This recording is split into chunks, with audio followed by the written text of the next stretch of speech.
Hi, I'm James DeBroy of Yurosa, and this is my OMG interview. I'm an electronic music producer, singer, songwriter.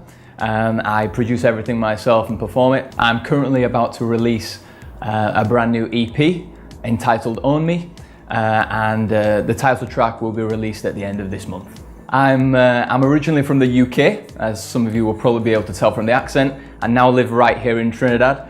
I came for work purposes, family purposes, and the music pretty much goes wherever I go.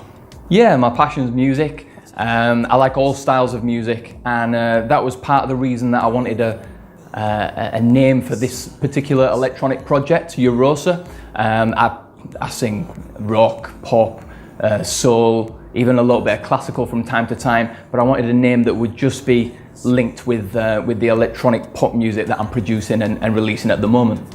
Some of the songs do. There's a song called High Life on there that's got a little bit of like a tropical house vibe, and then some of the other ones are a little bit more electronic pop in a similar vein to what you would expect to see from maybe One Republic or Sia, things like that.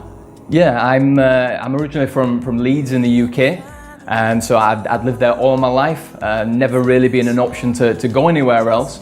And then through family and friends, got an opportunity to come to Trinidad to work and to meet new people and to venture out into the music scene. And obviously what I do is very different to what you would normally see in Trinidad. But I like to take a little piece of this and a little piece of that and try and intertwine it into the electronic pop that I do.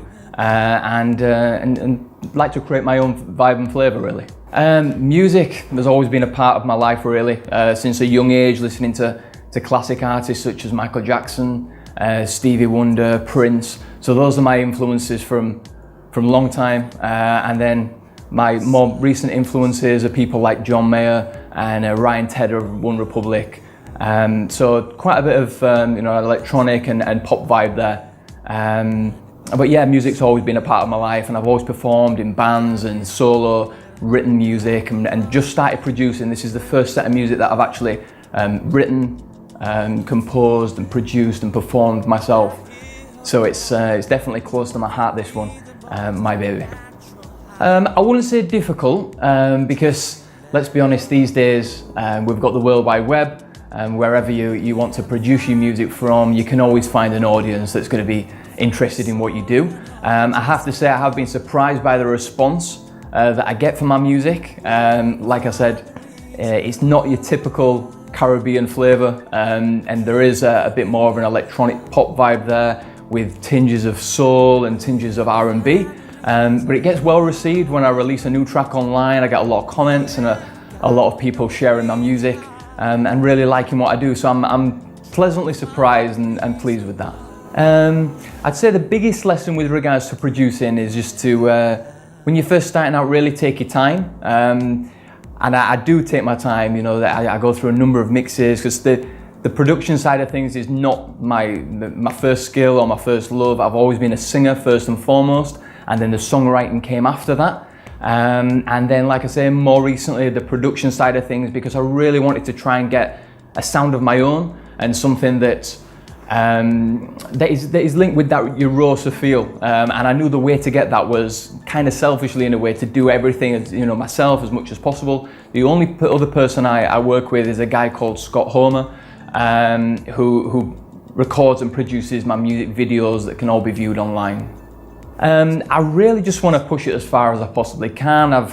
Obviously everybody has big dreams of having a track picked up by either a record label or a big current star to record and release one of my songs. But whatever came from it I would accept, really, whether if it was me recording and pushing the songs out there, or if somebody who was able to take the songs to the next level was able to record and then release them. Whatever came. But yeah, I've had some nice feedback from the BBC in the UK. Q Music magazine is quite a big one. They reviewed a couple of my songs, and now OMG as well. So I'm just pushing out to as many people as possible, and just really want as many people to hear it as I possibly can. Yeah, I'd say the major music milestones would be plays on BBC Radio, nice reviews from some of their DJs, a great review from Q Music magazine, and Richer Sound Online, which is a UK-based magazine, but it's produced and distributed globally. They said some very nice things about my music, so I was very pleased with that. I guess my OMG moment would be the recognition and the review through Richer Sounds Online and Q Music magazine. It's one of the biggest magazines in the world, and at the time I'd recorded maybe 3 songs and released 2, and they picked up my music, they found it online, and they wrote a very nice review and made me Artist of the Week on their online distribution magazine. So that was a great moment and a great surprise to be picked up so early and for them to say such nice things about what I was doing. Bearing in mind that really at that time I was just recording some music for the fun and the love of it, and then I just sent it off to a few people to see what they thought, really try and get some feedback, and they really liked it and wrote the review and made it Artist of the Week. So I'd like to thank you for tuning in to my OMG interview.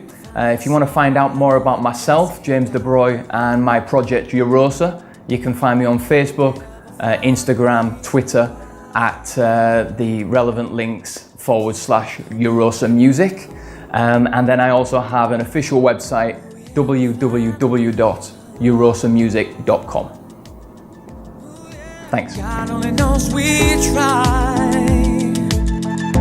try to find the reason.